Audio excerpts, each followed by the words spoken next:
Hey everyone, welcome back to my channel, or welcome if it's your first time. My name is Connor White, and today I'm going to be going over my competitive Lightsworn deck profile.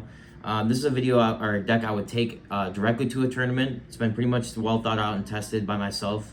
Again, just to reiterate this, or just iterate this for the first time, this is my personal deck profile. Some of these choices you may not agree with, some of them you will.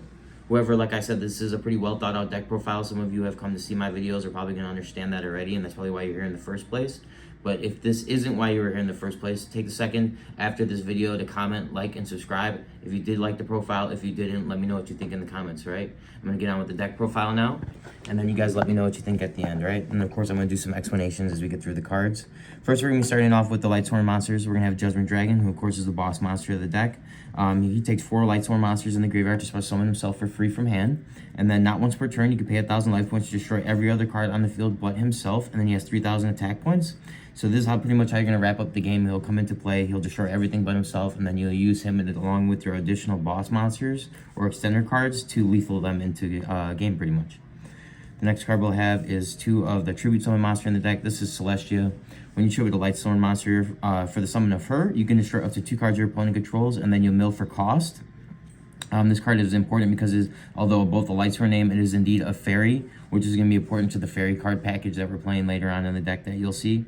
And then this, of course, is pretty much like a game state shifting card. When this card comes into play and you get the +2 off of it, and you mill 4, advancing your own game state, this is almost a blowout card in a way, especially when you combine it with Honest. It's going to be very hard for them to come back from that. Next, we have the 2 Lilas. This is like one of the main normal summons in the deck. I always kind of see myself going between 2 to 3 copies of this card, and you guys see it in many of my other deck profiles. Just choosing to play 2 into this list to try and make space for some of these other cards in the deck, because now it's a little bit tighter, because now we're starting to solve this deck a lot more and starting to understand how many multiples of cards we need and how many we don't. And this is going to be a card that's going to depend on the metagame at your locals. A lot of people are playing Value Turbo by my locals, not so much hero beaten stuff, so this card kind of fluctuates between the multiple copies of 2 to 3s. But right now 2 is good for me. Could always see myself changing the names around. That's going to be subject to what you want to do. Next, we're getting into the one of Lightsworn names. We have the one of Aaron. I know I've explained a lot of these in my previous deck profiles, so I'm just going to go on with just the simple one of as of this time, Arcus and Lumina. These cards are all staple one ofs. They all combined in tandem with each other to help control the board. And then, of course, Arcus is like the unsung hero of the deck with his 1800 defense, and then non-targeting applications for field and graveyard when he's on play. Next, we have the flip effect monsters in the deck that you guys all know. We have 3 of the main starter, who is Raikou. When you flip summon him, you'll destroy a card, and then you'll mill the top 3 cards of your deck. Important fact to know about this guy is when Stardust Dragon's up, you don't want to pop, you only want to mill. Because when they negate his effect with Stardust during the damage step, it will negate his whole effect, and you won't mill either. So make sure that you know how to play around those instances to make sure you know you can resolve your cards, and that'd be a way for you to do that. Next on with the other flip monsters would be Double Hamster. Flip summon him, summon Raikou out of the deck, and then he's also 1800, which helps with anything that can't beat over him. So he gets you a +1, gets you a deck thinner, also sets you up for tribute summons for the cards like Celestia in the deck, where you need to tribute a Lightsworn name, he'll get Raikou out, or the double tribute summon monster in the deck, which is Christia. So you can go flip summon Hamster, where they'll battle it. Your turn comes, you flip your Raikou, pop their bagger or their monster, and then you can tribute summon both for Christia or tribute the Raikou for Celestia. Pretty much a game-winning play, both of those combos right there. And then next is a surprise factor card. I know many of you guys wouldn't see this coming. This is Morphine Jar right here. This guy is insanely broken. They're going to be expecting a Raikou or a Hamster, so you can just commit a little bit to the board with your Beckoning Lights, or backing him up with Orange Light, just to know he's going to give you a full hand replenish of 5 cards, while making some of these other cards in the deck live, which I'm going to get to later on, of course. And then this card's also easily side-outable. The reason why I chose to play this card in this list is because of how many boss monsters I'm playing in this deck. I need to try and find a way to out those hands without like compromising the consistency and without playing cards like Trade-In and some of those weird niche cards. And this happened to be like a one single factor card where it can literally like they flip it during the battle phase and you have Beckoning Light set and you draw 5 cards and now you literally win on the next turn because of stuff like that. So that's a little bit of explanation of him. And again, like I said, you guys could choose to play him, you could choose not to. The next card, which I think is a staple 3 of in this deck, is the 3 Archlord Christias. This is the actual boss monster in the deck, alongside with Judgment Dragon. What he does is when you have exactly 4 fairies in the graveyard, you can special summon him from your hand for free, and then he'll take a fairy monster in the graveyard and add to your hand. That's all mandatory. And then if you would leave the field and get sent to the graveyard, he'll go to the top of the deck instead. So he'll create a soft lock along with this card, alongside with the Honest and the Herald of Orange Lights that you're going to see in a moment, to help control the opponent through the hand, and then also while he's on board, making it so they can't special summon. So this is like a full lockdown card. This card alongside with Judgment Dragon, when you go out, Judgment Dragon, pay 1,000, clean the entire board off, special summon Christia afterward. You literally wipe the game state, you're in open game state now. They can't special summon Gores, they can't special summon Battle Fader, and you're hitting them for 5,800. So anything alongside, if you did any other previous damage in the game, this is literally OTK, and this card right here, you can sit on it for multiple turns, and there's literally not many outs to the fact that they can't special summon. This card is probably one of the best cards in the format. Well, it is the best card, one of the best cards in the format. But just wanted to give you guys some more dialogue, right? Next, we have Double Soul Purity and Light. This card's one of the main extender cards in the deck, and it's going to help you manipulate the amount of fairies you have in the graveyard to play Christia. Because like I mentioned, he needs exactly 4, unlike Judgment Dragon, who needs 4 or more. And so making sure that you have the control later on in the game, as well as being able this card to let you be a level 6 monster to make level 8 synchro plays with like Stardust Dragon to help insulate your combos and make sure that you're establishing your boss monsters is also very, very important. And then this card being able to grab it back with Christia after you go special Christia to make sure that if you have cards milling during the end phase, that if they do remove your Christia, that you have this card in hand to draw Christia next turn to banish 2 fairies and make sure it's continuously live again. So that's going to be another application of that card. Next, we have the Double Honest. Don't flame me, I'm the one Ghost Rare. But this card right here is like another just obligatory light card. I'm not going to give you guys too much of an explanation on that because I'm sure you guys pretty much are well aware of what this card does. Next, we have the 3 Herald of Orange Light. This card right here is going to be your main interaction piece in the deck. In this format, there are literally no cards that play through this card or take this card out of the hand other than like Mind Crush and Trap Dust Shoot. So they are forced to play through this card, and this card is literally a -2 in a way. It'll take about 2 turns for them to recuperate from the loss of this card, from them negating and destroying something. What I mean by that is going to be like when they go into a synchro play where they go set monster, normal diva, make a Brionic, pitch a card for a Brionic, and then you counter that with Herald of Orange Light without having to commit to the board at all. You win right there almost, and then this will put 2 fairies in grave alongside the one you discard in itself to getting you halfway there for the Christia when you need 4. So if you mill like any other names or discard Honest, have 1 name and then discard this, now you have 4 fairies, Christia's live. Christia can add this back to your hand now, and then you have an additional monster negate interruption follow up once again, or Christia can grab you back Honest. So that's going to be the fairy monster component of the deck. Next, we have the one Gores. Everyone knows what Gores does. You have to play him. I've thought about playing Trigodia in the deck. Unfortunately, Orange Light compensates your hand advantage too much to where you can play both without like one of them being like ineffective or inefficient. I chose to play not to play Trigodia, of course, for that same reason. We have one Card Trooper. This card's just insane. 1,000,003. Drawing a card is like pretty much one of the main cards, especially milling during the main phase. Let's take a moment to talk about that. Milling during the main phase is very important, right? Because that means that you're not waiting until the end phase to continue playing, which means you're going to be playing on the following turn, hypothetically, right? To resolve your boss monsters and play your power cards like Soul of Purity and Light, all the stuff you want to play during the main phase, and he's going to let you get those into the graveyard before the end phase in order to do all that stuff for you. So hopefully that wasn't too complicated or convoluted. Just milling during the main phase is broken. That's all you need to know. We have Plague Spreader Zombie. Of course, we cannot not play this card. He's the one of. He's insanely broken. Next, we have onto the spell cards. You know, a lot of these cards are going to be much of the same stuff you've seen before.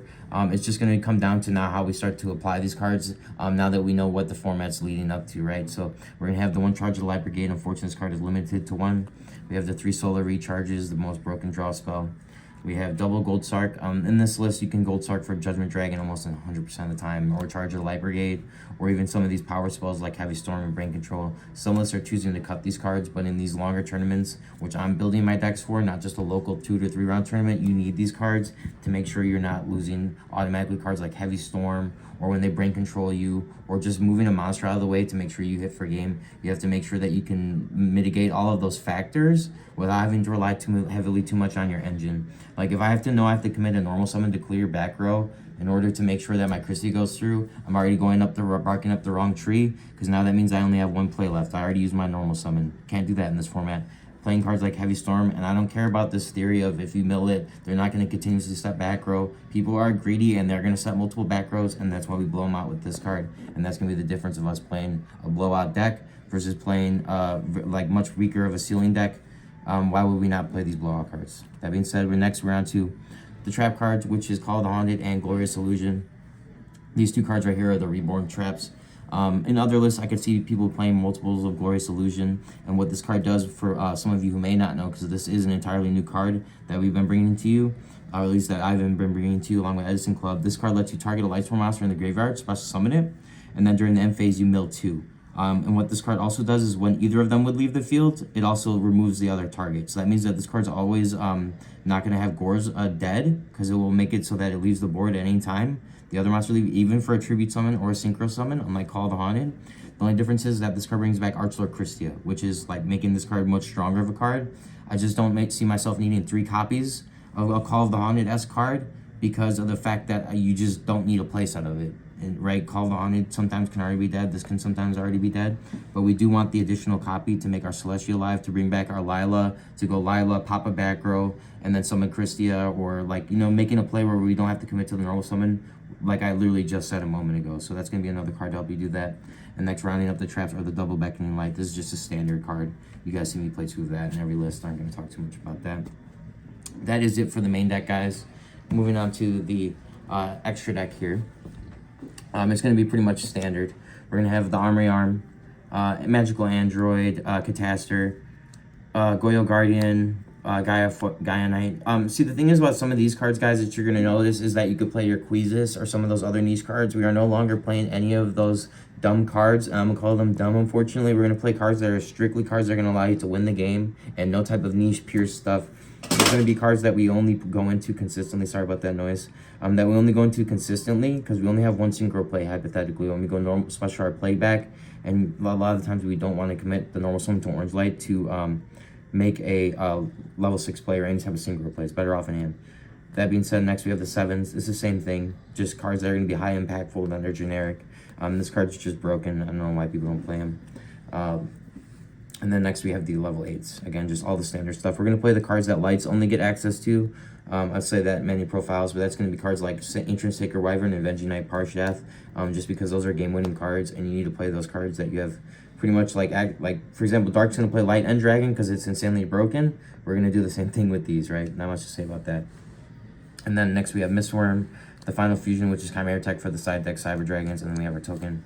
And then next we have the side deck. This is going to be the last thing here, guys.